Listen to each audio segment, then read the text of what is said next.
nos trae información en vivo. Johan. Gracias.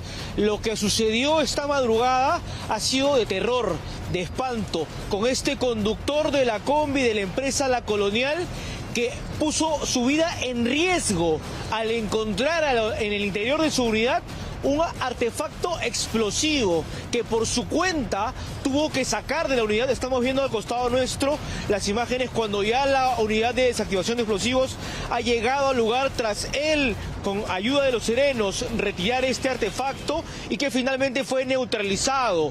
Pero lo que no solamente encontró ha sido este artefacto explosivo, sino también 2 manuscritos a nombre firmado por el Tito de Cercado, que pues le ha hecho seguimiento a este criminal que hoy está recluido en un centro penitenciario. Es Miguel Ángel Marín Macetti, el Tito de Cercado, que se ha dedicado ya por mucho tiempo, en el 2024 y en este año, en extorsionar y someter a no solamente empresas de transporte urbano, sino también incluso a gente que se dedica a limpiar carros. Ha cometido diversos atentados y lo que ha podido hacer esta madrugada aquí en el Callao, en el cruce de la avenida Santa Rosa con Pérez Salmón, ha sido realmente algo que se ha podido ocasionar unos daños mortales para este conductor y por supuesto para la unidad. Estamos justamente en donde se colocó esta unidad de transporte.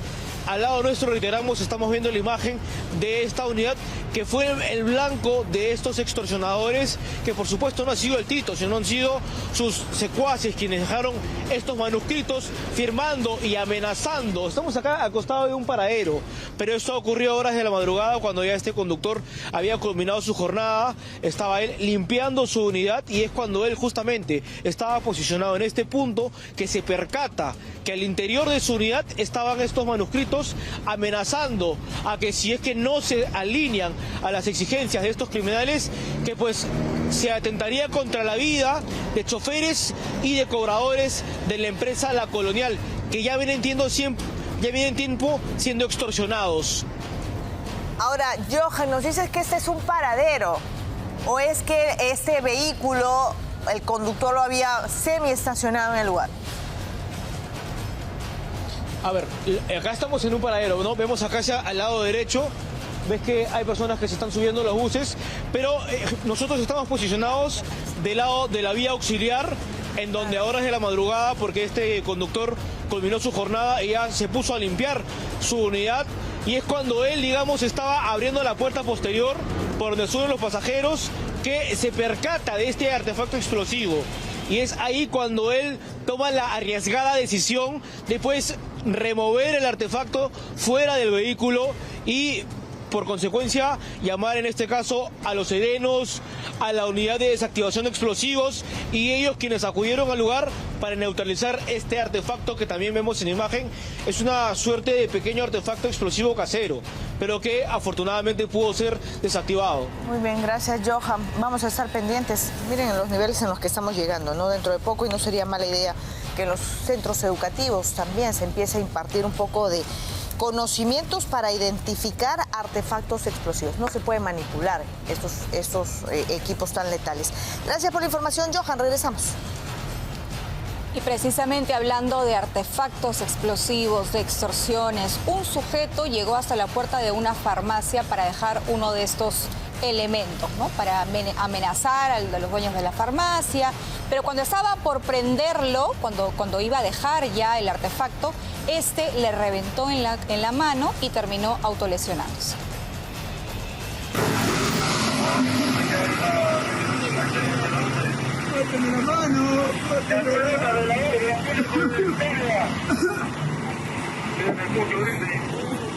¿Alguien tiene una cuerda algo?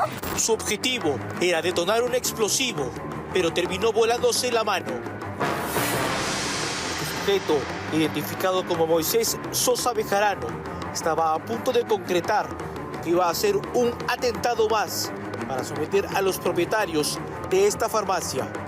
Pero falló, quedó con la mano completamente destrozada.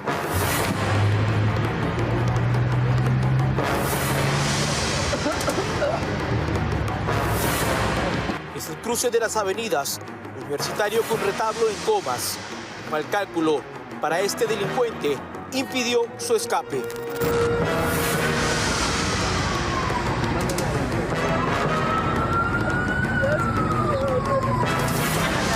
Él quiso detonar la bomba y estalló en su mano. Seguramente porque toda la mano estaba destrozada. Según refirieron testigos, Sosa Bejarano llegó a bordo de esta mototaxi. Todo estaba preparado para que el violento ataque se dé a la perfección, pero no. Personal de la Municipalidad Distrital derivó a este extorsionador hasta el hospital de Coyique. Por su parte, agentes policiales y de la UDEX acordonaron la zona y procedieron con las diligencias del caso. Vamos con lo que ha sucedido en el Agustino. Lamentablemente, un chofer ha sido asesinado a balazos.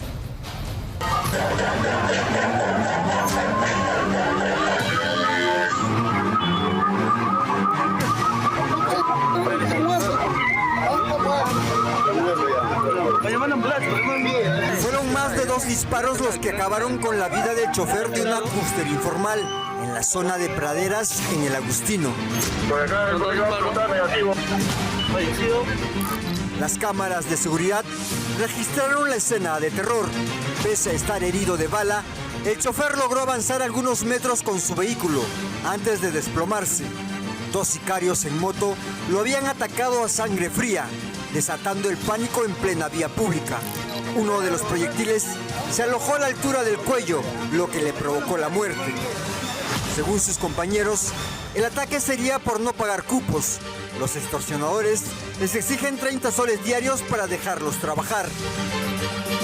Tras el ataque, empezó una persecución feroz por parte de la policía de la comisaría del Agustino y Serenazgo del mismo distrito. Los sicarios huyeron a toda velocidad por la avenida Ferrocarril, 1 de mayo. Los criminales comenzaron a disparar a ráfaga. Las balas impactaron en un local comercial y en una vivienda, sembrando el pánico entre vecinos y transeúntes.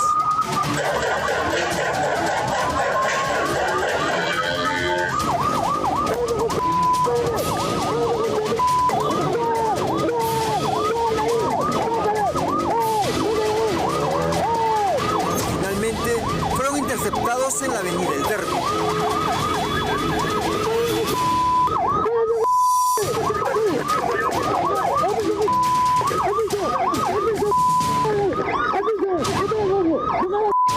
Los 2 detenidos de nacionalidad venezolana son Anthony Guevara Sarmiento y Luis López Guerrero. Esta persona que había asesinado a una persona acá lo que es pradera, a Iricri, Salamanca. Este es el vehículo que lo había utilizado para el asesinato. La persecución ha sido terrible porque ha recorrido varias calles del Agustino.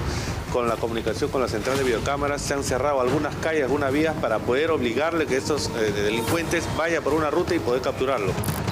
Ambos fueron llevados inicialmente a la comisaría de Salamanca y luego trasladados a la Dirincri del Agustino, donde enfrentarán una investigación por tentativa de homicidio y tenencia ilegal de armas.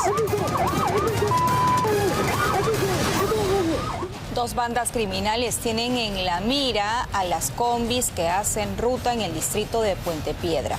Incluso han instaurado todo un sistema de reglaje, de marcaje, de seguimiento para tener a los conductores de estas unidades y a los dueños de las empresas a raya, ¿no? Para poder cobrarles lo que ellos pidan por extorsión. ¿Se han alineado o no se han alineado los vaticanos? Esta la llevamos somos nosotros. Vamos, que va a plomear esta. Busque manera de alinearse. ¿Te asustaste, ah? Busque manera de alinearse esa. Es la voz de un extorsionador que se graba mientras amenaza a un chofer de combi. Le exige que deje de pagar cupos a otra organización criminal y se alinee con la suya. Amigo, una pregunta a ustedes, ¿a quién están pagando? Pagando. O sea, la cuota, ¿a quién están pagando ustedes? ¿Cómo que no? ¿Ustedes es de la empresa? ¿Y no le piensan pagar a los vaticanos? A los chamos.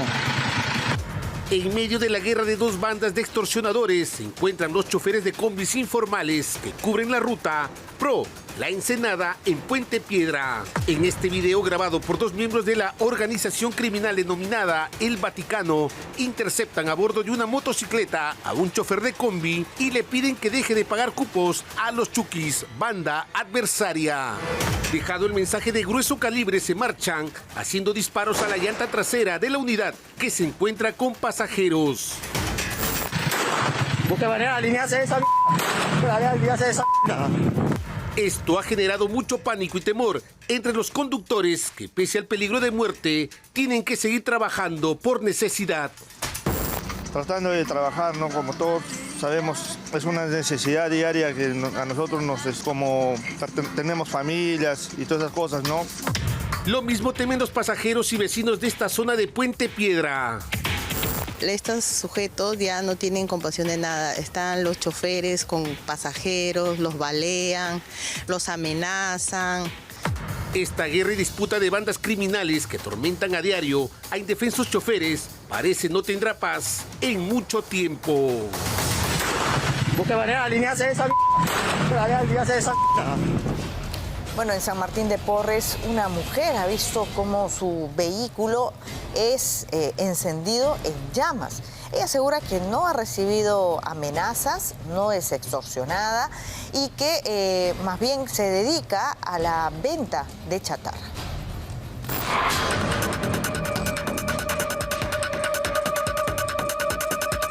El fuego envolvió este vehículo y lo dejó totalmente calcinado. En las imágenes se puede observar cuando un sujeto llega con un balde lleno de gasolina y lanza el combustible contra el vehículo de color rojo y luego le prende fuego. En segundos el siniestro consume la unidad hasta dejarlo prácticamente inservible. Apareció de la nada. Pues salió abajo, que cruza con ¿Su esposa no quiere hablar? No, o sea, no queremos dar mucha declaración. Pero... El desconocido, después de atentar contra el auto, escapa en una motocicleta donde lo esperaba su cómplice. Este es el plástico quemado del balde que utilizó el delincuente y también la mecha que corrió para prender fuego a la unidad. El vehículo pertenece a una mujer que se dedica a la compra y venta de chatarra, negocio ubicado en la avenida Los Alisos, en San Martín de Porres. Según un familiar, ella no estaría sufriendo amenazas extorsivas y se desconoce por qué se ha dado este atentado. ¿Lo han amenazado? No, nada, ni problema con nada. ¿Qué por eso me sorprende, ¿no? ¿Qué pasa? El portón rojo de este negocio también se muestra dañado, producto del fuego. Por ahora, las investigaciones están a cargo de la comisaría de Sol de Oro. De Sol de Oro nos vamos de inmediato hasta San Martín de Porres, porque una mujer recibió un disparo en la cara cuando se encontraba al interior de su vehículo. Ella manifiesta que no conoce el móvil de este ataque. Le dispararon en la cara y quedó gravemente herida. Ella estaba dentro de su vehículo cuando de pronto aparecieron unas personas y le dispararon. Sí. Se trata de la abogada Marta Elizabeth Chapiquén, quien a bordo de su vehículo llegó hasta el Jirón Maxule en la zona de Condevilla, en San Martín de Porres. Cuando se disponía a descender de la unidad, fue sorprendida por dos sujetos en moto, quienes abrieron fuego contra ella. La abogada llegó hasta este punto cuando iba a descender de su vehículo. Dos sujetos la sorprendieron y la atacaron. La abogada fue llevada al Hospital Negreiros y su pronóstico es reservado. Se desconoce el motivo del ataque. Ha venido una chica con carro y han venido por los asuntos de cuenta nada más. Los dos sujetos que estaban a bordo de la moto huyeron. Sin embargo, agentes de los Halcones y personal de Serenazgo del distrito pudieron dar con su ubicación y captura en el óvalo José Granda. Los dos sujetos, al parecer nacionalidad venezolana, que han estado con arma de fuego. Minutos antes de su detención, los presuntos autores de este ataque arrojaron el arma de fuego y municiones dentro de un camión de basura. Llegando a la comisaría de Condevilla, los sujetos se encuentran ya marrocados. Ya están siendo trasladados a lo que es la comisaría Condevía. El de Pincri de San Martín de Porres investiga este atentado que dejó postrada a su víctima en una cama. Bueno, lo que ha sucedido es terrible, ¿no? Una menor, tenía 16 años, ha sido asesinada a golpes por sus propios compañeros, otros menores de edad. Las malas juntas lo llevaron a un trágico final. Este es el caso de un escolar de 16 años que tras una salida con sus amigos fue asesinado a golpes en Andahuaylas. Malas juntas, las malas personas le hayan llevado un mal camino y que haya terminado de esta manera. Pero yo sé que la mayoría de todas las personas de la población de Andahuaylas, sé que algunos no lo conocen, pero va a estar en el corazón de todos nosotros y más que nada de mí. El menor había sido reportado como desaparecido hace algunos días, después de ausentarse en su casa tras salir con unos amigos. Los adolescentes fueron vistos por última vez consumiendo bebidas alcohólicas en la zona de Choyahuacho. La policía ubicó a uno de los menores que estaba con la víctima en el momento de la tragedia, encontrándole sus pertenencias. Ante esto, el adolescente delató a sus cómplices y reveló el lugar donde sucedió el crimen. En esa zona se encontró el cuerpo sin vida del menor, totalmente golpeado y con una piedra en la cabeza. Algunos malos elementos hayan actuado negativamente contra su vida. Le ha quitado la vida a este tan joven que tenía que tener un futuro mejor.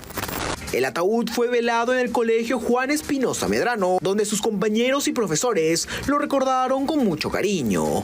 Fue muy triste la tragedia que le pasó a mi compañero Ronnie y cómo fue a morir, porque él no tenía que pasar por eso para la muerte. Ahora en todos de nosotros vive en nuestro corazón. Cabe resaltar que el menor era el mayor de 6 hermanos y había asumido su cuidado tras la muerte de su madre. Por el momento, los 2 adolescentes implicados en el asesinato fueron trasladados a la de Pincri de Andahuaylas bajo supervisión del Ministerio Público para continuar con las investigaciones correspondientes. Bueno, la policía incautó una réplica de arma de fuego que encontró en poder de 2 menores de edad. No se descarta que esta réplica haya sido utilizada para cometer algún asalto. Manipulaban una pistola a vista y paciencia de la gente, como si se tratara de un simple juguete. 2 escolares fueron intervenidos por las autoridades luego de ser descubiertos operando un arma de fuego. El hecho ocurrió en el balneario de Santo Tomás, distrito de San Juan Bautista, en Iquitos. Como se puede ver en las imágenes, que fueron captadas por las cámaras de vigilancia municipales, los 2 menores estudiantes del centro educativo José Olaya Balandra se encontraban manejando una pistola en la vía pública, lo que movilizó rápidamente a agentes de serenazgo y efectivos policiales. El personal de vigilancia de la central de monitoreo del distrito logró seguir a uno de los menores hasta su domicilio, donde la policía encontró el arma y la incautó como evidencia, descubriendo que se trataba de una réplica. A través de la policía se dio a conocer que era una réplica de arma, ¿no? Sin embargo, este tipo de réplicas de armas, como lo manifiesta la policía, muchas veces se prestan para otro tipo de actividades ilícitas, ¿no? Muchas veces en la noche sorprende a la gente ante un asalto, un robo, lo que sea, ¿no? Ambos menores fueron puestos a disposición de las autoridades para ser debidamente sancionados mientras se realizan las investigaciones del caso. La policía busca determinar la procedencia y el origen del arma, pues no se ha descartado que los escolares puedan estar involucrados en algún delito, ya que las organizaciones criminales vienen captando a menores de edad en la zona.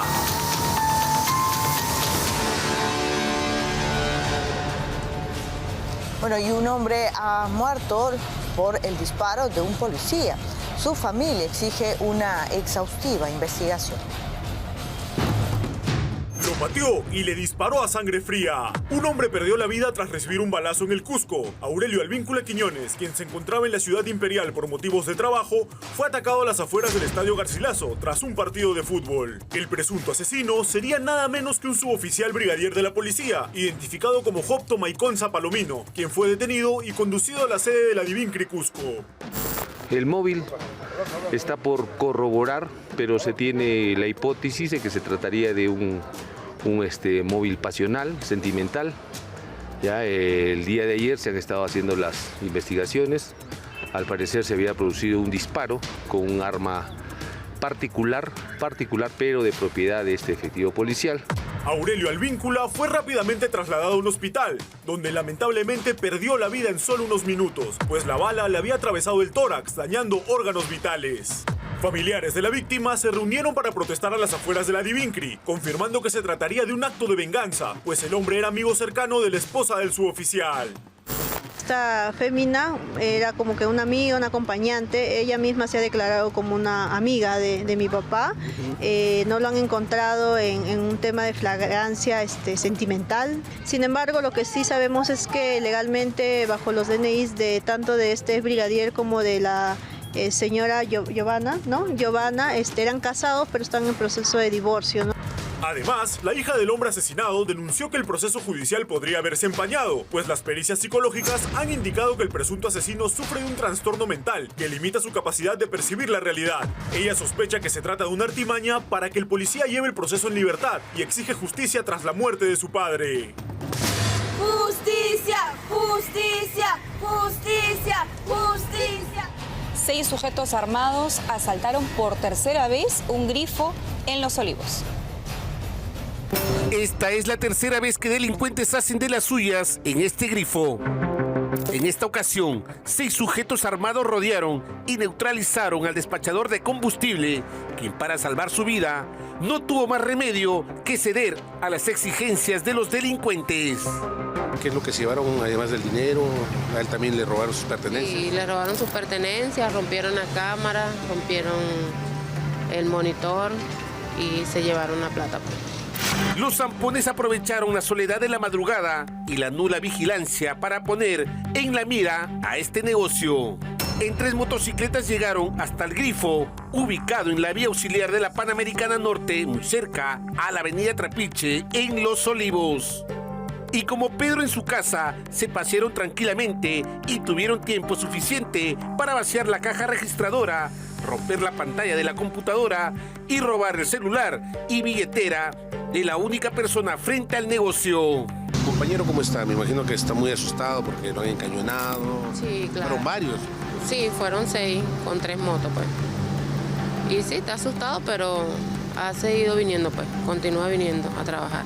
Según los propios trabajadores de esta estación de abastecimiento de combustible, la zona es muy insegura y los robos menores y mayores son pan de cada día. En la esquina robaron un chico también, ayer creo que fue, como a las 11 de la noche.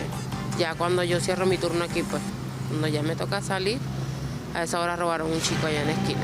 Las cámaras de seguridad registraron el hecho y captaron el movimiento de los asaltantes. La policía ya investiga el hecho. Bueno, recordamos el caso de un delincuente, ¿no?, que le roba a una mujer, le roba la camioneta, le roba cerca de $10.000. Era parte de una organización criminal, ha sido capturado.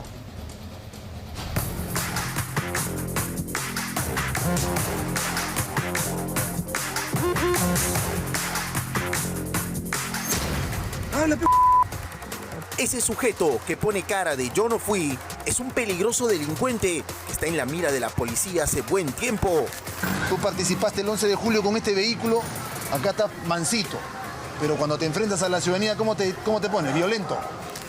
Se trata de Luis José Piñas Camayo, de 30 años, uno de los integrantes de la banda Los Malditos del Sur, responsables del robo de $10.000 y una camioneta a una ciudadana china en Villa El Salvador hace un mes y medio. Estamos hablando de un sujeto escurridizo, una santa paloma para su familia. Sin embargo, este criminal ya había sido capturado por este mismo crimen el pasado 14 de julio en una intervención en Chorrillos. Él hace melamine, él hace sillas. Él trabaja en una empresa, él tiene su empresa. Piñas Camayo fue intervenido cuando se alistaba para dar otro golpe. El criminal estaba en su auto en el Parque Industrial de Villa El Salvador, esperando a sus cómplices. En el vehículo se le incautó un arma abastecida y 2 celulares. Conocíamos que desde el 11 de julio, un grupo, una banda delictiva venía operando en toda esta zona sur de la capital, San Juan de Miraflores y Villa María y Villa El Salvador, con la finalidad de poder aprovechar el descuido de repente de ciudadanos que a bordo de sus vehículos llegaban probablemente a sus domicilios. De esta manera, la policía desarticula a la banda especializada en el robo de vehículos de alta gama. La confesión de este detenido será clave para capturar al resto de criminales.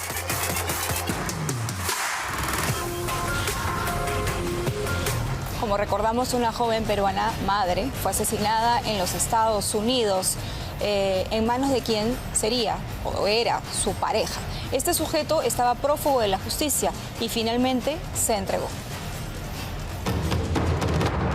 No pudo con su conciencia. Finalmente, Yosimar Cabrera se entregó a la justicia peruana tras estar 10 días desaparecido, a pesar de ser señalado como el asesino de Sheila Gutiérrez. La orden de captura internacional alertó al sospechoso, quien llegó por sus propios medios a la sede del Interpol en el Perú, aunque sin confesar su presunto crimen. No, el abogado simplemente ha manifestado que él se está poniendo derecho y no ha dado más detalles al respecto. Recordemos que la familia de Sheila Gutiérrez reportó a la mujer como desaparecida en Estados Unidos después de que pierdan comunicación tras una discusión con su esposo, Yosimar Cabrera. A los días, el hombre llegó al Perú con sus 3 menores hijos, pero supuestamente desconociendo el paradero de su esposa. Sheila finalmente fue encontrada sin vida en el país norteamericano y todas las miradas se posaron sobre Cabrera tras revelarse un video en el que se ve arrastrando un pesado saco en el que se sospecha que estaba el cuerpo de Sheila Gutiérrez. Por ello, al pisar el aeropuerto Jorge Chávez, fue detenido y conducido a la comisaría del Callao, aunque liberado a las horas, ya que no contaba con una orden de captura vigente en el país. Incluso, el abogado del acusado señaló que Cabrera tenía la intención de quedarse con la tenencia de sus hijos. Ahora, Yosimar Cabrera pasará a los procedimientos correspondientes y puesto a disposición de las autoridades estadounidenses, ya que en dicho país sucedió el crimen. Nosotros vamos a poner a disposición del juzgado y el juzgado tiene que determinar dónde, de acuerdo a la calificación que haga, a las autoridades, a qué penal va a permanecer hasta su extradición. Al estar en manos de la justicia, la familia espera que se esclarezca la muerte de Sheila Gutiérrez y si Yosimar Cabrera resulta culpable, le caiga todo el peso de la ley.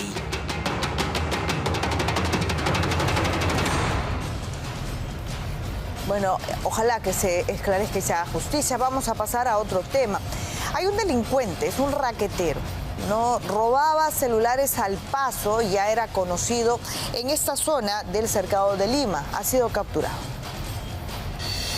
Corrió para escapar de la autoridad luego de robar un celular, pero un mal paso lo hizo caer en brazos de la justicia. En estas imágenes de una cámara de seguridad se observa cómo agentes del Grupo Terna del Escuadrón Verde persiguen a este raquetero, conocido como Brutus, quien al tratar de huir de la policía se tropieza con una carreta y cae al piso. Luego intenta retomar la fuga, pero termina siendo reducido. Pues nos percatamos que un sujeto acababa de arrebatar un celular y es así que en su intento de huir este delincuente tropezó y donde procedimos con la captura. Alfonso de Jesús Leal Gil, de 31 años, es el nombre de este sujeto de nacionalidad venezolana que dice dedicarse a manejar mototaxi y que junto a su cómplice intentaban apropiarse de lo ajeno. Recorrido y con la ventana de donde manejas y traer el teléfono del tablero. ¿La arrebataste del tablero? ¿Dónde te ubicabas tú? ¿Con quién estabas? Estaba con un pata del pino. Su modus operandi, pues, es el arrebato de celulares y de otras pertenencias de valor y darse a la fuga en motocar. Sucedió en el cruce de las avenidas Bausata y Mesa con Aviación en La Victoria, donde este ladrón decía a la policía en todos los idiomas que era la primera vez que robaba. ¿Desde cuándo robas? No, estoy de recién. O sea, viene de otro país a robar acá al Perú. Pero a pesar de su cara de yo no fui, lo cierto es que el sujeto miente, pues no es la primera vez que Brutus cae detenido en una comisaría. ¡Están robando! ¡Están robando! ¡Están robando! Este sujeto ya tiene antecedentes porque también el Grupo Terna lo capturó tiempo atrás robando en la zona de San Cosme.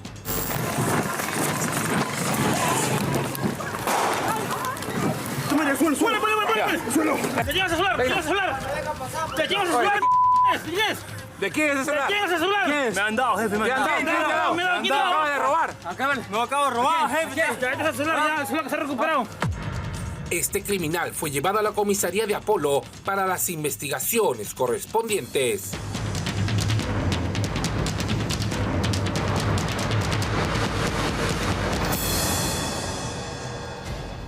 Bueno, la policía capturó a uno de los delincuentes que estuvo involucrado en el asalto a la pollería de nombre Jimmy's, que está ubicada en Atevitante. A plena luz del día cayó Drácula y no volverá a sembrar el terror en la capital. Agentes de la Policía Nacional desplegaron un importante operativo en el distrito de Ate para capturar a uno de los delincuentes involucrados en el robo a la pollería Jimmy's, ocurrido el pasado 17 de agosto. De esta manera fue detenido Jimmy Iván Castillo Bardales, de 41 años, alias Drácula o Loco Jimmy, presunto integrante de la banda criminal Los Vampiros de Lima y Callao. Él fue encontrado con varios paquetes de droga y una caserina abastecida, por lo que al verse en evidencia no tuvo más remedio que confesar su delito. ¿Qué pasó el 17 de agosto de este año? He participado en un robo en una pollería en Barranco. ¿Con cuántas personas ahí participaste? Con dos más. Dos más. Ya. ¿Cuál era tu función en el momento del robo en la pollería? Sacar la plata. Sacar la plata. Una cajita. Las investigaciones policiales han descubierto que Castillo Bardales vive a solo un par de cuadras de la pollería robada. Además, Drácula presenta antecedentes por lesiones y aunque asegura que fue su primera vez, estaría involucrado en varios robos reportados en la zona.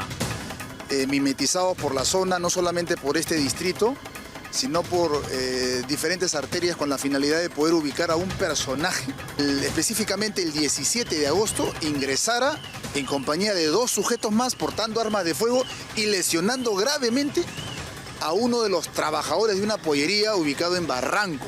No solamente se dedicaría a asaltar pollerías, sino también a realizar actividades en la modalidad de falsos sedapaleros. Según la policía, Castillo Bardales y sus cómplices se hacían pasar por trabajadores de Sedapal, usando chalecos y credenciales falsas para engañar a adultos mayores y robar en sus viviendas. Las autoridades continúan las investigaciones para identificar a los otros dos delincuentes involucrados en el robo a la pollería Jimmy's y evitar que sigan atacando negocios. Vamos con otros temas. Este camión que termina derribando nada menos que un poste de luz. Estas imágenes corresponden a Miraflores, donde ha aumentado ciertamente la construcción de edificios. Miren ustedes, no son calles muy estrechas, ¿no? Esto de verdad se convierte en un peligro, sobre todo en horas del día, ¿no? Yo creo que este tipo de transporte debería ordenarse para que ocurra durante la madrugada, como pasa en cualquier país del mundo. Miren ustedes esto, el joven que ahí está cruzando no sabe qué hacer. Y si venía una viejita, una persona discapacitada, un niño, ¿no? Los demás carros se quedan ahí porque tampoco no hay hacia dónde girar. Esta situación ha ocurrido en la cuadra 4 del Malecón de la Reserva en Miraflores. Ahí tienen ustedes este carro, el chofer identificado como Juan Puchoc, y bueno, fue trasladado a la comisaría de Miraflores.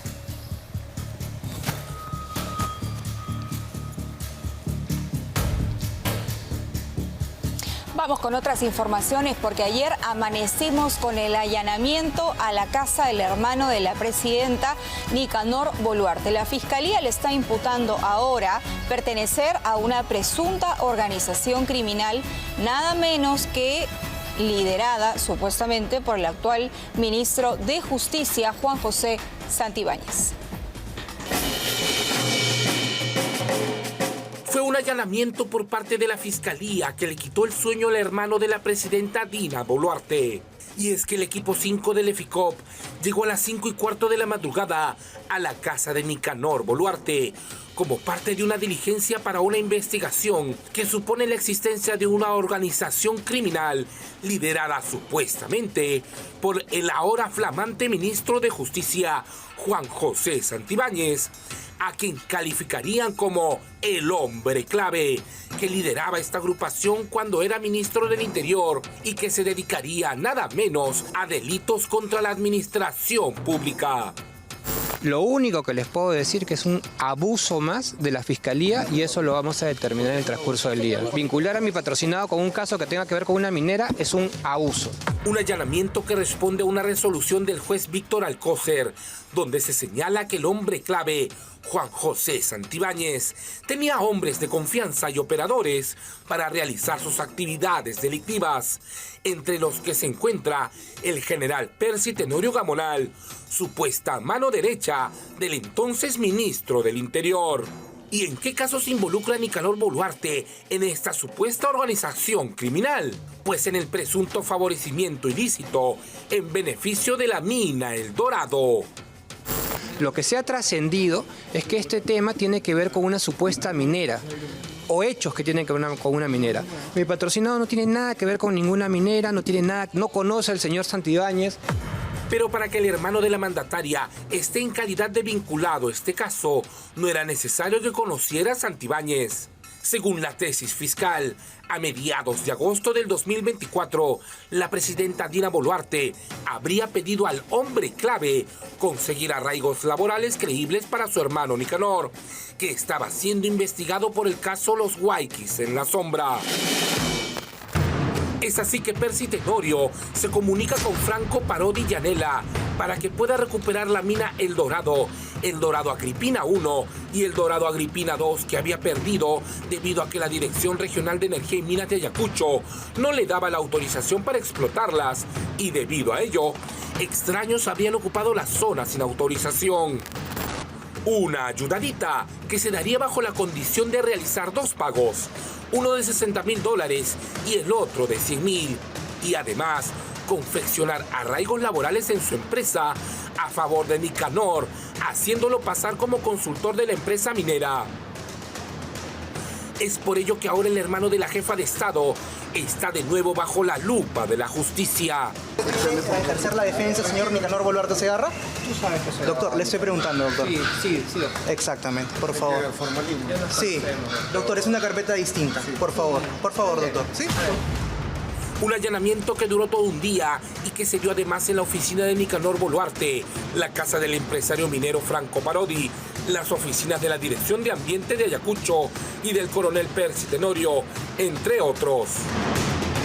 Un terrible caso de corrupción y mentiras que pone una vez más en bandeja al hermano de la presidenta, en una coyuntura donde Juan José Santibáñez se vuelve intocable ante el equipo del FICOP. Bueno, Ícaro es el nombre que ha tenido este operativo. Se han realizado allanamientos también en la dirección de la Defensoría de la Policía y el estudio jurídico de dos abogados vinculados al ministro Juan José Santibáñez. A partir del allanamiento a la dirección de la Defensoría del Policía, hay muchas explicaciones que los altos mandos uniformados tendrán que ofrecer a la ciudadanía. La pregunta central es por qué el estudio del abogado Percy Tenorio tuvo tanta suerte. ¿Por qué fue escogido en medio de centenares de estudios jurídicos en Lima? Escogido para defender a 5 policías investigados por las protestas del sur del 2022. Precisamente el máximo líder de los defensores del policía hoy apareció con look deportivo y súper cómodo, pero se veía preocupado mientras los fiscales allanaban su oficina del INSE. El general Máximo Ramírez, quien siempre aparece ante la prensa defendiendo a valerosos policías, ahora se ve envuelto en una investigación en la que, según la Fiscalía, los términos de referencia y más detalles contractuales que hizo el Ministerio del Interior se alteraron para direccionar la victoria del gran amigo abogado de Santibáñez. La finalidad de la organización era cobrar la suma total de las 5 defensas legales de los generales subvencionados por el Estado a través de las cuentas de la empresa del operador Percy Alberto Tenorio Gamonal. Ya sea legalmente o de forma irregular, el abogado Percy Tenorio fue el afortunado proveedor de 5 órdenes de servicio, de 200,000 soles cada una. Para ello, el general Ramírez no habría actuado solo. Según la tesis fiscal, el funcionario Iber Torres Pariona fue el operador de esta presunta colusión. El estudio de Tenorio no contaba con requisitos claves, como tener 2 abogados asistentes, pero igual se habría forzado su victoria. Entre los policías que recibieron el beneficio de la defensa figuran el ex jefe policial de Medio Ambiente del año 2024, el general Martín Villalón Trillo, quien en estos momentos debe estar preparando su defensa jurídica. Villalón no solo está señalado por un colaborador eficaz por su participación en la trama de la mina El Dorado de Ayacucho, también los indican por un supuesto pago de $20.000 para evitar su pase al retiro el año pasado. Buscamos su versión, pero el general Máximo Ramírez todavía no se desocupa del allanamiento. Las pretensiones políticas y la sed de poder caviar no deberían interferir en estas graves investigaciones. La presunción de inocencia de Ramírez y del resto de efectivos policiales está intacta. Sin embargo, ni siquiera los contratos de la policía deben estar exentos de una fiscalización.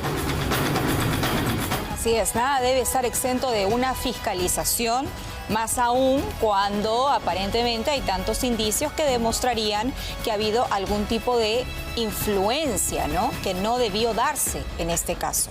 Ahora bien, la presidenta Dina Boluarte no ha estado ajena al allanamiento que se realizó ayer a la casa de su hermano y ella utiliza una actividad oficial donde debería en realidad hablar de temas de Estado, pero utiliza este espacio para hablar sobre lo que a ella le parece es un nuevo muñeco, dice, que le están armando a Nicanor Boluarte.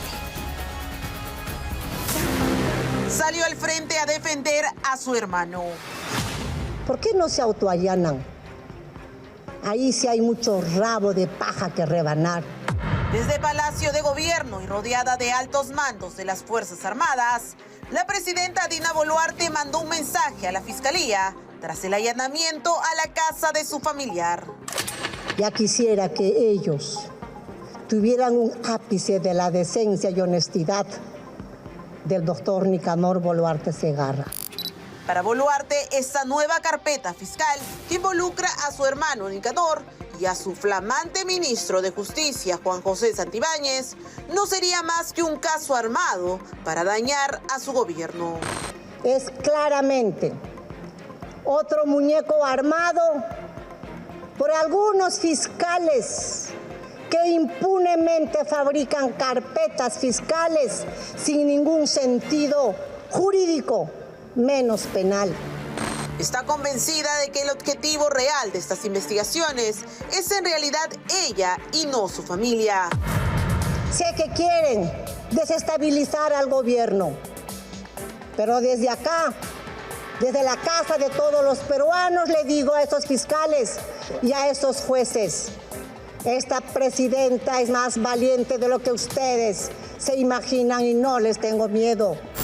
En esa línea, la jefa de Estado cuestionó a quienes ordenaron los allanamientos y pidió que se investigue el patrimonio de ciertos funcionarios. Y yo me pregunto, ¿y dónde están las carpetas fiscales de aquellos que no pueden comprobar con sus ingresos mensuales la construcción de sus edificios o de sus casas en la playa? Remarcó que no se dejará intimidar y que su gestión continuará enfocada en consolidar la economía, la paz y la democracia. Porque más allá de presidenta de la República, soy hermana, soy hija. Y desde acá le mando a mi hermano mi solidaridad, pero también mi abrazo fraterno y mi respeto por la valentía que muestra mi hermano. Finalmente, es un llamado a los ciudadanos a reflexionar de cara a las próximas elecciones y evitar, según dijo, abrirle la puerta a grupos que buscan controlar las instituciones como el Ministerio Público o el Poder Judicial. Bueno, más adelante vamos a tener una entrevista en Estudios con un especialista. La presidenta Dina Boluarte está utilizando recursos del Estado, ¿no? Al Consejo de Ministros, Palacio de Gobierno, para defender a un civil, ¿no? Porque Nicanor Boluarte no es un funcionario público, ¿no? Hay comunicado inclusive de la presidencia del Consejo de Ministros en esta línea. ¿Frente a qué estamos? Finalmente están las imágenes, está la fotografía y esto va a tener o va a dar que hablar en el tiempo también. Es inédito que un presidente de la República haga este uso de recursos para defender a una persona cuya investigación recién está empezando. No hablamos ya ni siquiera de Juan José Santibáñez porque allí parece que la policía tiene bastantes elementos hasta donde se ha podido conocer para iniciar una línea de investigación bastante complicada para el ahora ministro Juan José Santibáñez. No es la primera vez, ciertamente, que la presidenta tiene este enfrentamiento con el Ministerio Público. Tenemos a continuación otros casos también donde ha criticado a otro poder del Estado. Dos poderes enfrentados. ¿Se trata de ensañamiento político o simple investigaciones fiscales? Durante el mandato de la presidenta Dina Boluarte se ha percibido más de un choque con el Ministerio Público. ¿Por qué no se autoallanan? Ahí sí hay mucho rabo de paja que rebanar. Ahora último, apuntaron a su hermano Nicanor Boluarte y a su incondicional ministro Juan José Santibáñez. Es claramente otro muñeco armado por algunos fiscales que impunemente fabrican carpetas fiscales sin ningún sentido jurídico, menos penal. La jefa de Estado en diversas oportunidades ha denunciado ataques durante su gestión, mientras que los fiscales insisten en que las investigaciones responden a hechos concretos. La señora Presidenta tiene 67 denuncias, de las cuales, no hay que alarmarse, están totalmente archivadas 29. Recordemos que los casos más resaltantes de la presidenta que han sido tomados por el Ministerio Público se encuentran los huayquis en la sombra, caso cirugías, muertes por manifestaciones, caso Cofre, caso Roblex, entre otros expedientes. Esas 29 denuncias sin citación, nunca se le ha citado a la señora, no se le ha importunado, no se le ha impedido seguir trabajando o desatendiendo sus labores de alta investidura. En oportunidades pasadas, Boluarte Segarra aseguró que las indagaciones en su contra buscan desestabilizar al gobierno y poner en jaque la institucionalidad del país. A denuncia sin sustento. Es penoso advertir cómo esos escenarios hipotéticos y leyendas mediáticas son acogidas por el Ministerio Público para crear historietas. Y mientras que en Palacio de Gobierno se habla de hostigamiento, en la Fiscalía resaltan de que se trata de investigaciones de interés público. Sin embargo, lo que todos percibimos es que existe un enfrentamiento entre el Ejecutivo y el Ministerio Público, o si se quiere llamarlo de otra manera, una guerra política. 15 horas demoró el allanamiento a la casa del hermano de la presidenta Nicanor Boluarte. Su abogado ha dicho que Nicanor Boluarte no es parte de esta investigación. Dice él que no es testigo, que no ha sido citado, que no es investigado. Total, no entiende por qué ayer se ha realizado este allanamiento en su casa de San Borja. Yo soy absolutamente inocente y ajeno a los hechos que hoy día han allanado mi casa. Por eso no soy parte de este proceso. Después de 15 horas de allanamiento ininterrumpido en su vivienda, Nicanor Boluarte, hermano de la presidenta, salió a dar la cara. Yo no soy parte del proceso y no tengo ninguna imputación. A pesar de ello, han allanado mi casa. Esta cámara. Sin ninguna explicación. Denunció que se trata de un abuso de poder y lanzó acusaciones contra la Fiscalía. Otra vez comprobamos que la Fiscalía sale a pescar a ver qué encuentra para armar un muñeco, ¿no es cierto? Y perturbarle la vida a un ciudadano que solo tiene la condición de ser hermano de la Presidenta de la República. Nicanor descartó cualquier tipo de vínculo con el actual ministro de Justicia, Juan José Santibáñez. Y no conozco y nunca he conversado con el señor Santibáñez. con el señor Santibáñez. No lo conozco, nunca he conversado. No sé nada ni conozco la mina El Dorado. Nunca he trabajado, nunca para ninguna mina. Nunca he hablado nada de ninguna mina. Su abogado Luis Vivanco confirmó que durante el allanamiento se llevaron celulares y USBs, pero que no se ha encontrado ninguna evidencia que implique a su patrocinado. El señor Nicanor ni siquiera es imputado, ni siquiera es testigo, no forma parte de la investigación. El fiscal que dirigió el operativo indicó que la investigación es reservada e hizo una invocación a que no se tome medidas contra los policías que acompañaron la diligencia. Que han cumplido su deber como la ley manda, y eso en realidad es algo que merece enaltecer. Así que esperamos lo mejor y no esperamos ninguna represalia para ellos.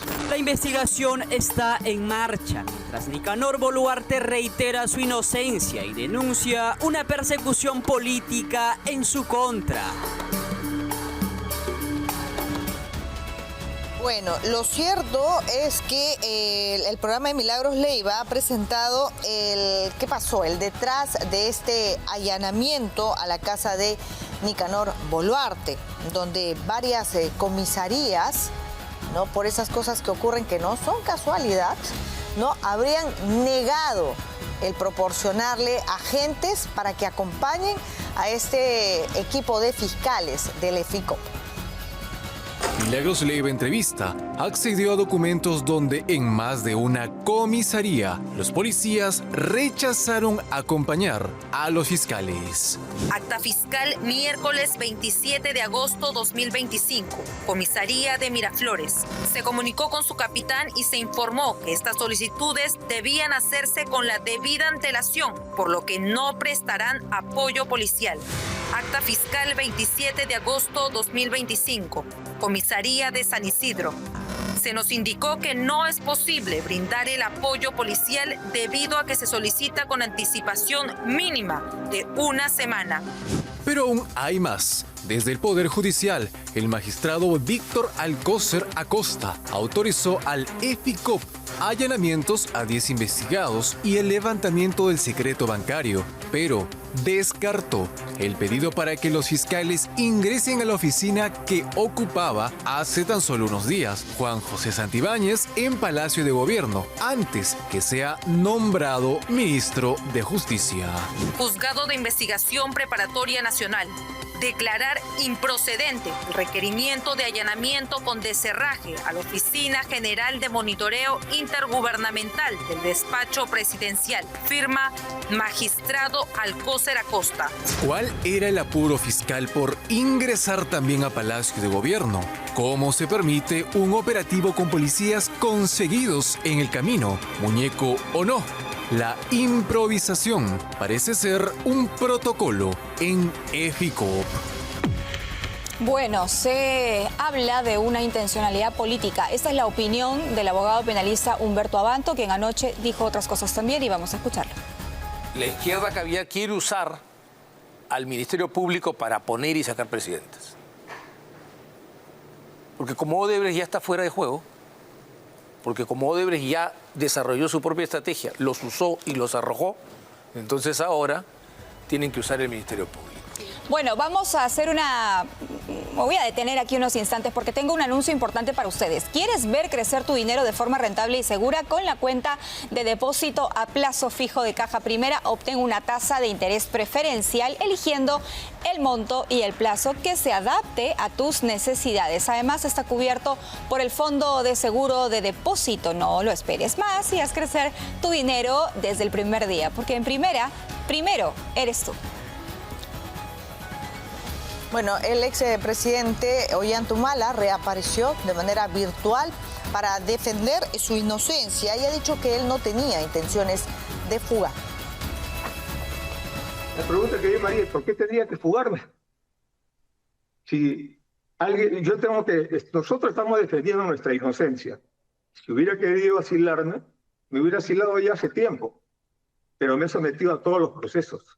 Incluso antes de esto, en el año 2000, cuando de comandante del ejército me levanté contra una dictadura, cuando el dictador fugó, yo depuse las armas y me presenté a la justicia militar.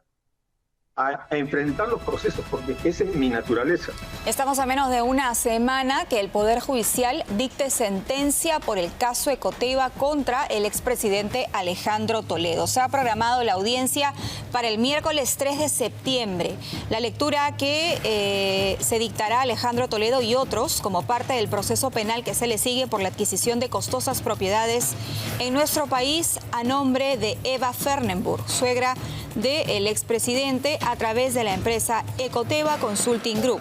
El fiscal superior Rafael Vela está pidiendo 16 años y 8 meses de prisión contra Alejandro Toledo y su esposa Elian Karp, quien se encuentra en la actualidad en Israel, al acusarlos del presunto delito de lavado de activos en agravio del Estado, así como también penas de hasta 13 años y 4 meses de cárcel para los demás implicados en el caso Ecoteva.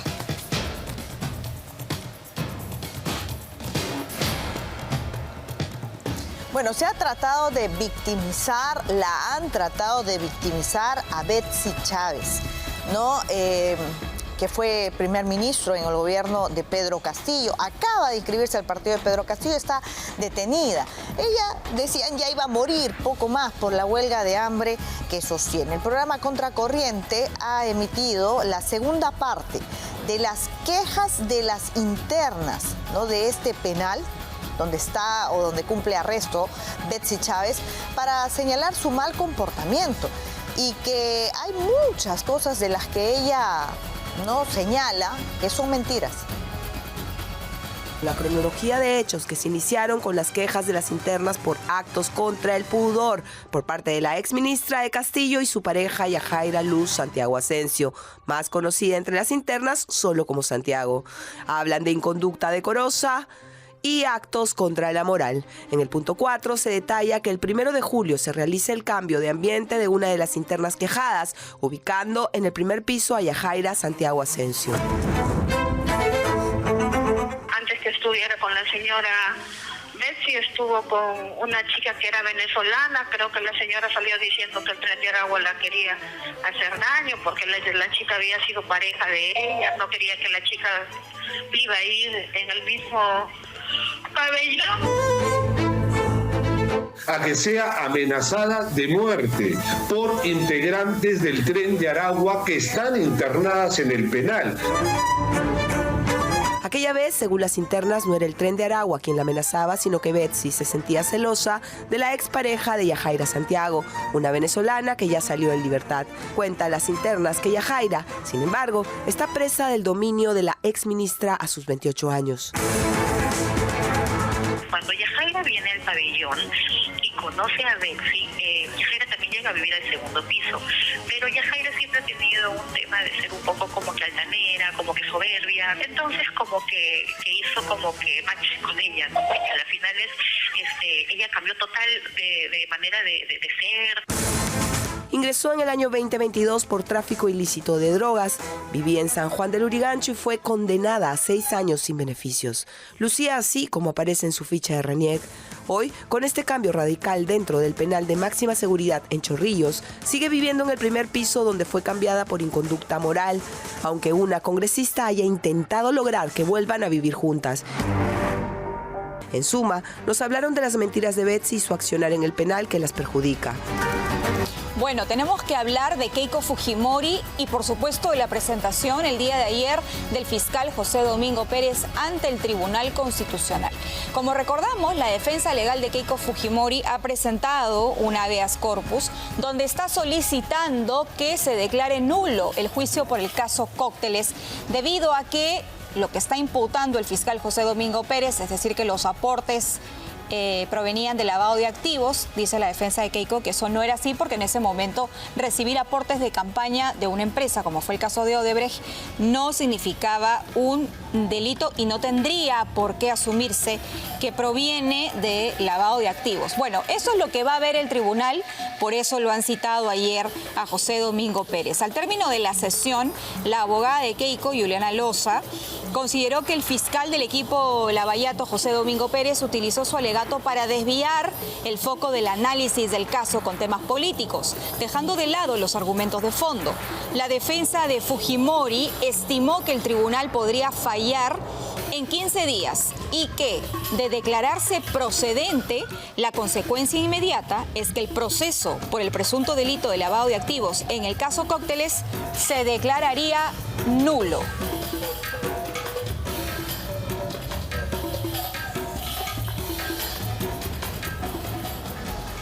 Bueno, han tenido oportunidad, ¿no?, de presentar sus alegatos. El turno también fue para la abogada de Keiko Fujimori, Juliana Loza. El agravio se mantiene latente y la cuestión es simple. La imputación fiscal, la raíz del agravio se mantiene latente, a tal punto que la señora Fujimori continúa siendo procesada, a tal punto que la señora Fujimori viene siendo sometida a restricciones a su libertad. No basta con la nulidad que se hubiera ordenado, ni con que se hubiera retrotraído el proceso a la etapa intermedia. El control constitucional, en este caso, debe restablecer el derecho que se le ha vulnerado a la señora Fujimori y fijar un estándar de carácter constitucional que precisamente evite que se repiten situaciones como le viene pasando a la señora Fujimori durante 10 años. Sostener en este caso que la vía ordinaria es la vía correspondiente para reparar este agravio, en verdad es una falacia. Han pasado casi 10 años y los pronunciamientos judiciales, lejos de acotarse, en este caso, como lo venimos reclamando, a un estricto cumplimiento de los principios fundamentales, no hacen más que ser ilusorios y sumamente deficientes. Gustavo Gutiérrez Tixe, magistrado del Tribunal Constitucional que estuvo ayer en esta audiencia, cuestionó duramente el argumento del fiscal José Domingo Pérez. Básicamente lo que dijo fue que los partidos políticos reciben aportes de campaña en todas las partes del mundo, decía Gustavo Gutiérrez Tixe. Entonces, ¿cómo sabe usted que lo que ha recibido Keiko Fujimori efectivamente proviene del lavado de activos? Vamos a escucharlo mejor. Un escándalo fiscal de hace 7 años puede volver a la palestra.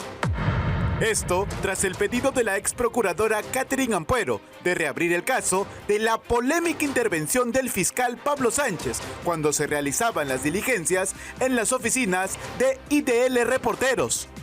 Llamé al fiscal de la Nación, conversé con él y él indicó que eso era algo inaceptable. No estamos suspendiendo la diligencia, doctor. Como se recuerda, en esta vergonzosa escena se aprecia cómo en medio de las investigaciones el fiscal Rodrigo Rurush tuvo que detener sus acciones ante el enérgico pedido del fiscal de la Nación, Pablo Sánchez Velarde. En ese interín es que me señala que suspende inmediatamente, a lo que yo le dije, sí, efectivamente, doctor, ha ingresado a la prensa, trato de explicarlo, y de forma alterada y molesta me señaló que suspende inmediatamente la diligencia o me atenga a las consecuencias. En ese entonces, el fiscal adjunto de la primera Fiscalía del Delito Anticorrupción de Funcionarios de Lima alegó que posterior a la llamada, entró Gorriti de manera prepotente junto a su abogado. Gustavo Gorriti, de forma prepotente, señalando que supuestamente se estaría vulnerando sus derechos constitucionales a la libertad de información y libertad de expresión y otros, y a lo que su propio abogado, Carlos Rivera, le dijo que la Fiscalía está cumpliendo una diligencia estrictamente formal. Según nos comenta el letrado, nuevas pruebas harían factible la reapertura de esta investigación, como por ejemplo las últimas declaraciones de la fiscal Nora Córdoba Alcántara.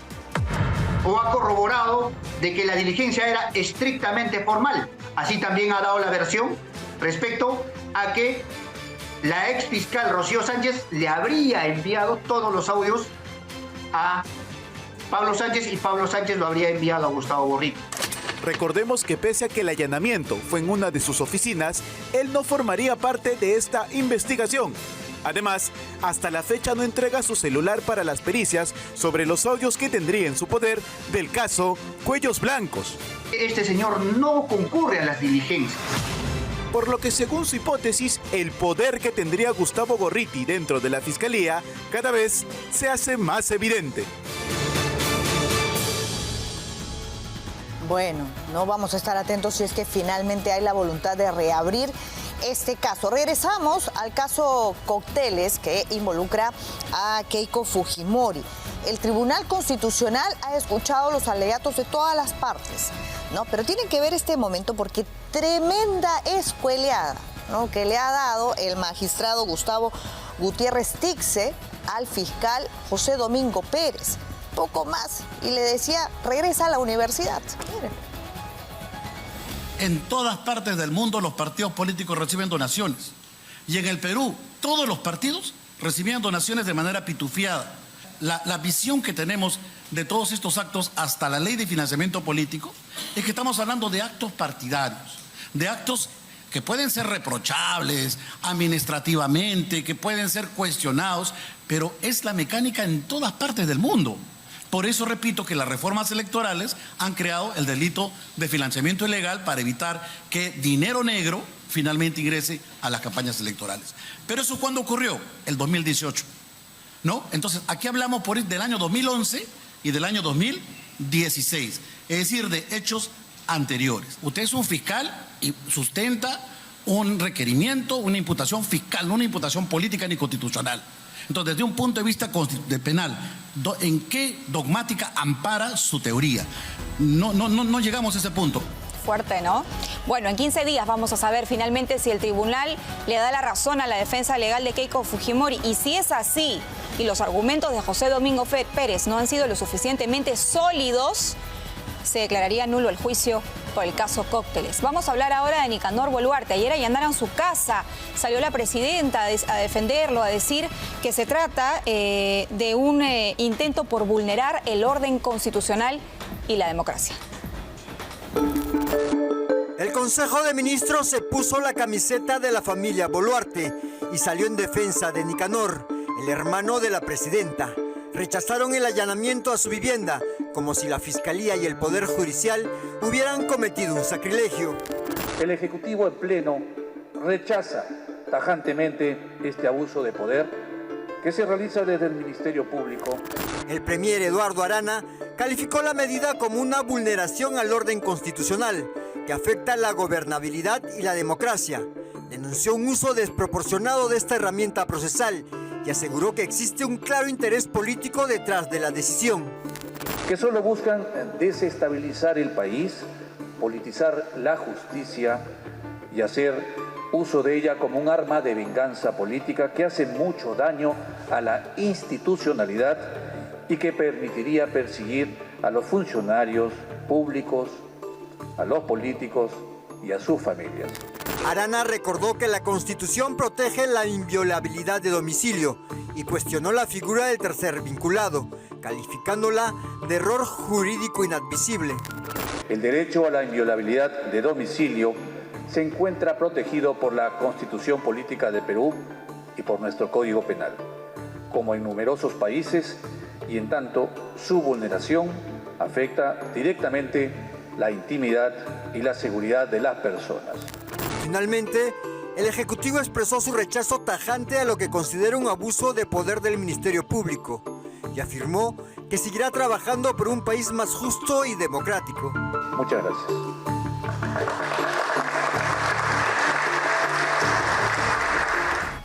Bueno, lo cierto es que los ministros han cerrado filas. No ha sido solo el primer ministro Eduardo Arana en esta defensa hacia el hermano de la presidenta, también el ministro del Interior. Tras el allanamiento a los dos hombres más importantes de la presidenta Boluarte, el ministro del Interior, Carlos Malaver, no se quedó callado y expresó su firme postura. El rechazo total a este abuso o el uso excesivo de estas medidas.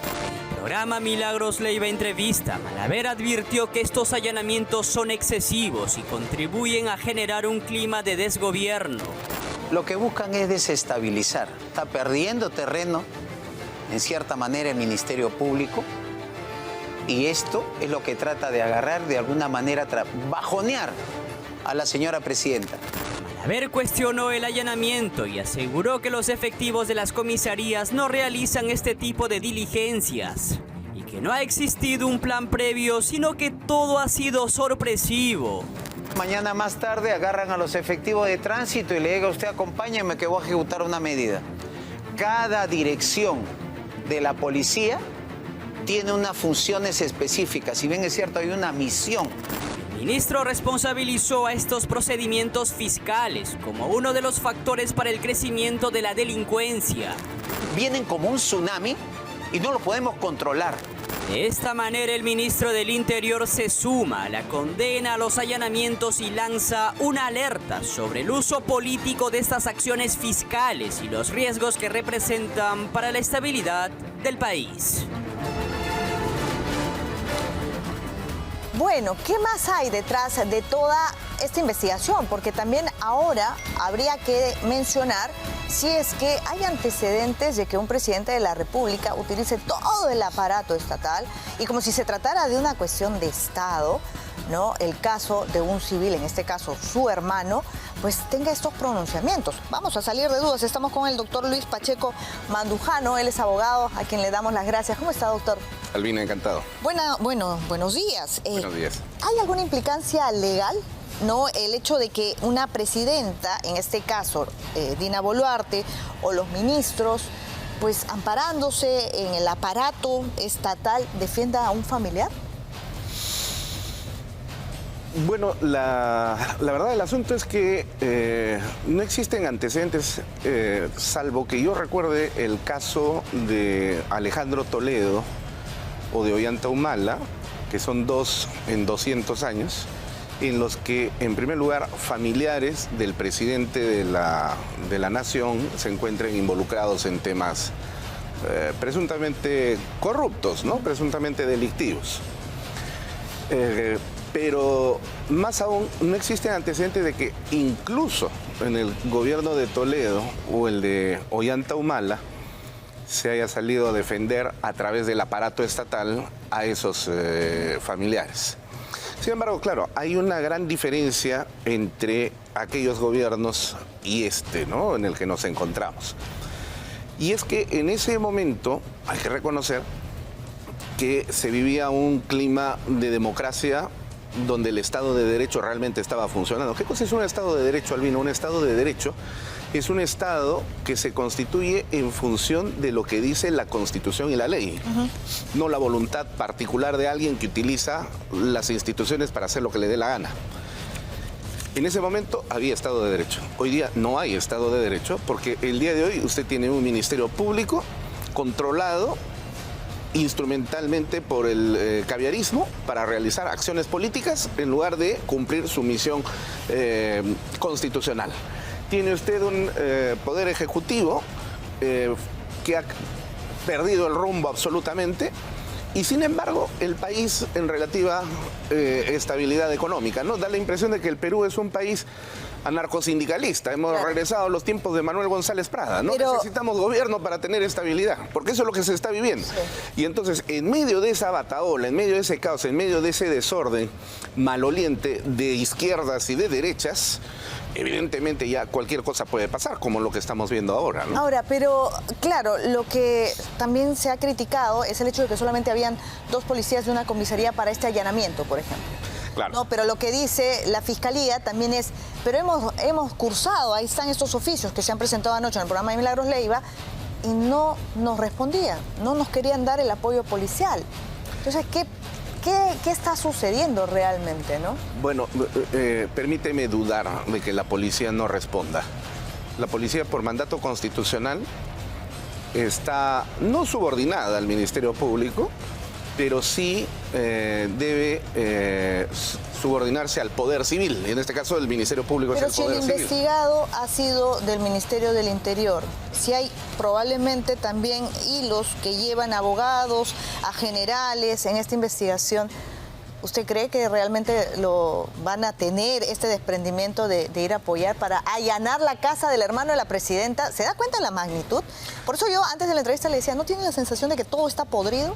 Pero no le rompieron la puerta a la Presidenta de la República. Claro, pero luego se modificó, pues. ¿Qué cosa se ha modificado? Se ha modificado el procedimiento. Ahora se tiene que llamar al abogado para que luego puedan empezar el allanamiento. Eso se aclaró y yo particularmente hice un video sobre el particular explicando que no es que hay que llamar al abogado, sino que tiene que estar, pues, tiene que estar, no el abogado, sino un abogado, que puede ser un defensor público y puede ser llevado por el Ministerio Público a falta de un abogado de libre elección. Entonces, ese tema ya está zanjado hace buen tiempo atrás. Pero así como llama la atención que la Presidenta de la República utilice el aparato estatal para hacer defensa abierta de su hermano. Yo entiendo la indignación que ella puede tener legítimamente o teatralmente. Bueno, vamos a ponerlo en una situación así. Pero ella no puede utilizar pues, el aparato estatal para defender a su familia. ¿Esto es uso indebido de recursos, doctor?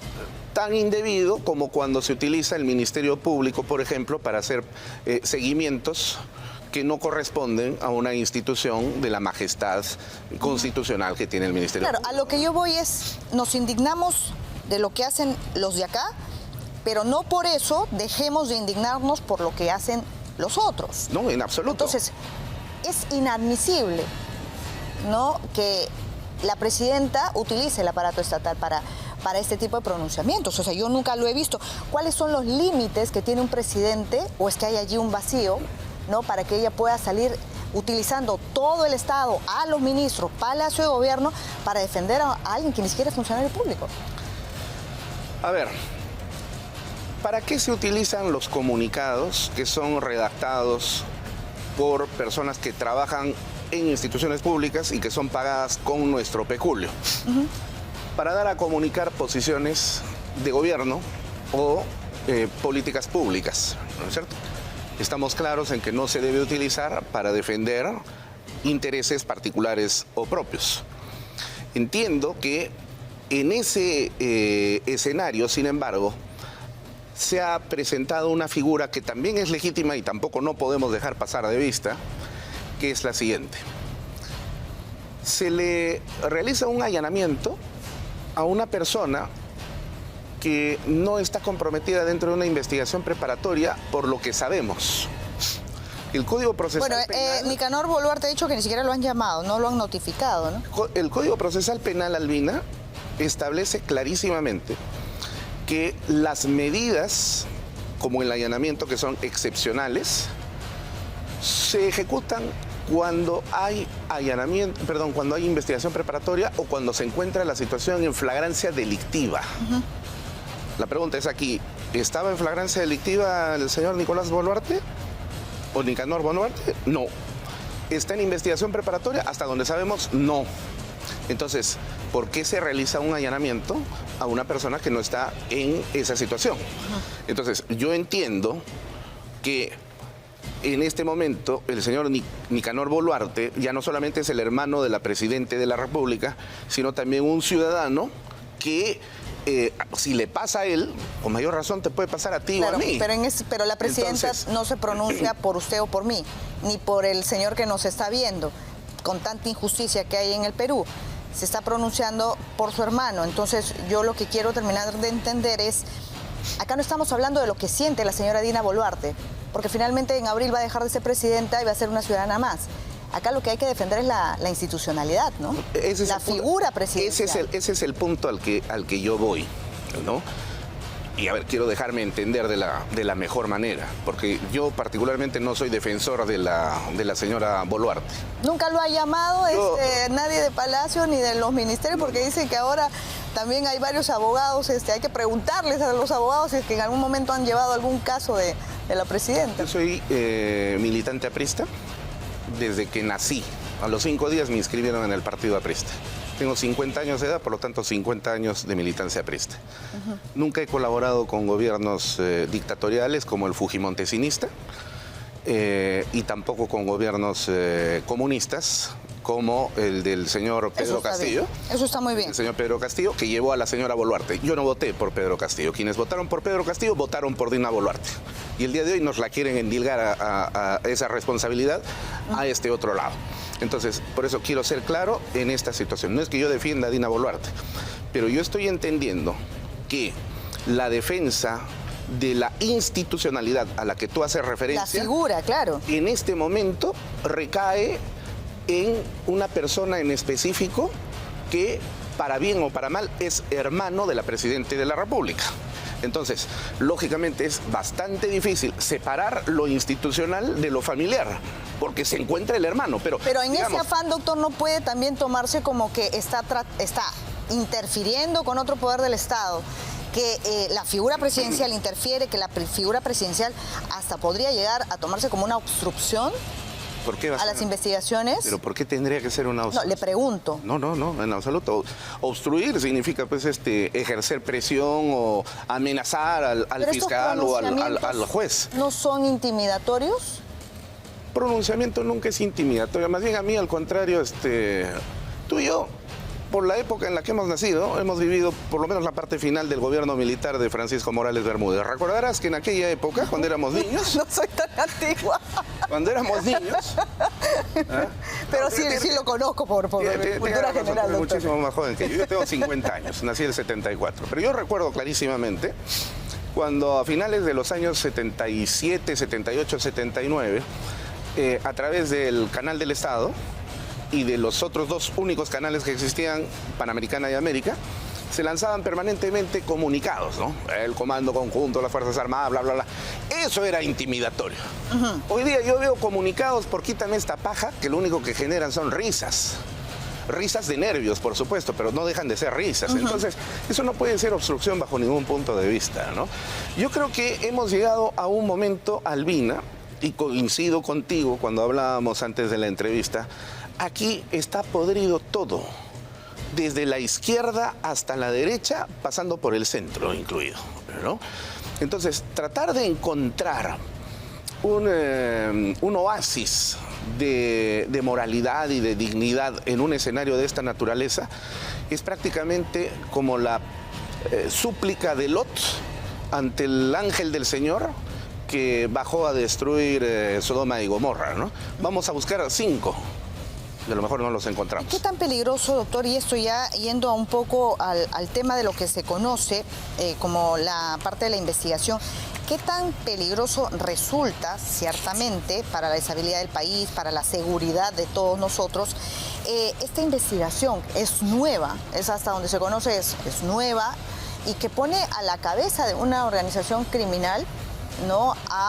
Dentro de esta acusación, a un ministro de Estado, ¿no? Que antes fue cabeza de la policía del Ministerio del Interior.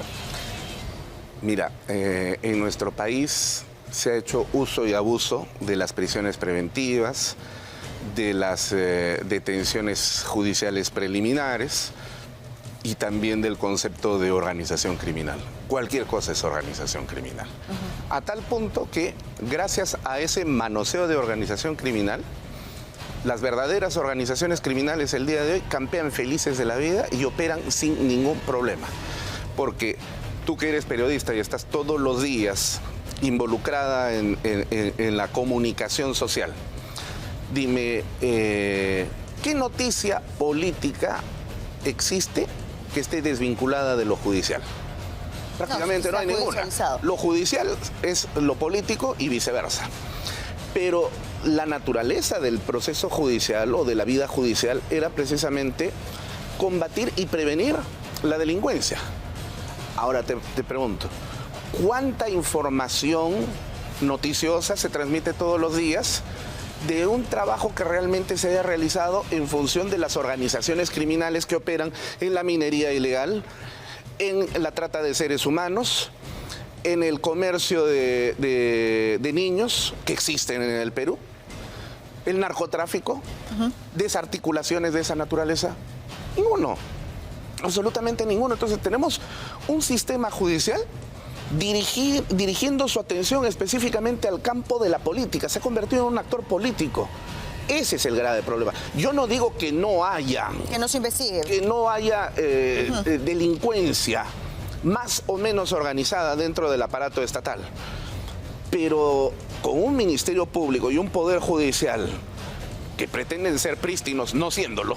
¿Ah? Bueno, es que también tienen varias, hemos hecho acá denuncias, están las denuncias y claro, no tienen la celeridad que deberían tener como sí lo tienen otros casos. En determinados casos, ¿no? Claro, entonces son muy selectivos, ¿no? Al escoger. Y políticamente. Pero nuevamente, o sea, uno critica a los del Ministerio Público y sus preferencias y sus amigotes, pero tampoco los de acá son defendibles, doctor, perdóneme.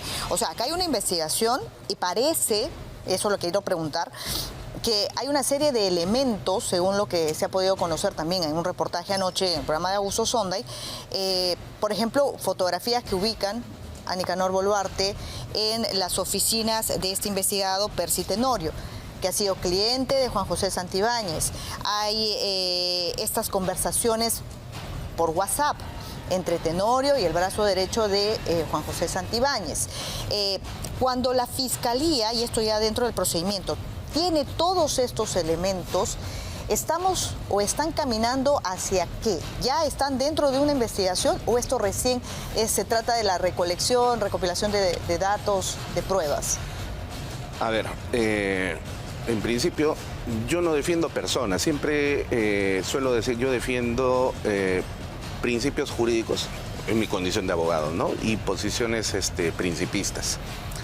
Por lo tanto, me da lo mismo que sea de aquí o de allá. Si hay algo que reconocerle bueno, algún caviar por ahí, se le reconoce. Yo no tengo absolutamente ningún problema, ni soy mezquino. No se los ve. Pero alguien habrá. Y si aparece, yo tendré que sacarme el sombrero. Igual del otro lado, ¿no? No tengo absolutamente ningún problema. Las mezquindades no van conmigo. Ahora, si se está llevando a cabo una investigación, y no he visto el programa de Contracorriente el día de ayer en la noche, pero se tienen todos estos elementos que dan cuenta de indicios razonables de que efectivamente hay un delito, el fiscal sabe perfectamente lo que tiene que hacer. El Código Procesal Penal establece que un proceso judicial tiene 3 etapas. La investigación preparatoria, la fase de acusación, que es intermedia, y luego viene el juicio. ¿Okay? Ahora, dentro de la primera etapa hay una subetapa que no es obligatoria de ser realizada, que son las diligencias preliminares. ¿Dentro de estas diligencias preliminares se incluye allanamiento? No. Eso es lo contradictorio de este caso. Las diligencias preliminares son actos urgentes o inaplazables, lo dice textualmente el artículo 330, inciso 2 del Código Procesal Penal, para determinar si existen indicios de la comisión de un delito. Que si se encuentra, entonces el fiscal formaliza investigación preparatoria, se lo comunica al juez y ahí recién comienza el proceso penal. Claro, y en esa etapa es donde se puede llevar a cabo allanamientos, detenciones, no se ha explicado, ¿no? Porque diera la impresión de que acá primero te allano y a ver qué encuentro, ¿no? Por eso, entonces, ciertamente, para que no se diga que solamente se critica a un lado y no al otro, si la Fiscalía ya tiene estos elementos y saben cómo deben actuar, ¿por qué no actúan bien? Ese es el punto, así de simple. Claro. Porque si actúan mal, llevando a cabo allanamientos en una etapa que no corresponde, yo me pregunto si la Presidente, tú o yo, o cualquier otra persona, por más funcionario público de alto nivel que se encuentre, no va a protestar independientemente de la persona que esté siendo afectada. Ese es el punto. Muy bien, doctor. Muchas gracias por haber estado con nosotros. Luis Encantado. Pacheco Mandujano, hablando sobre estos temas que tienen que ver con Palacio de Gobierno.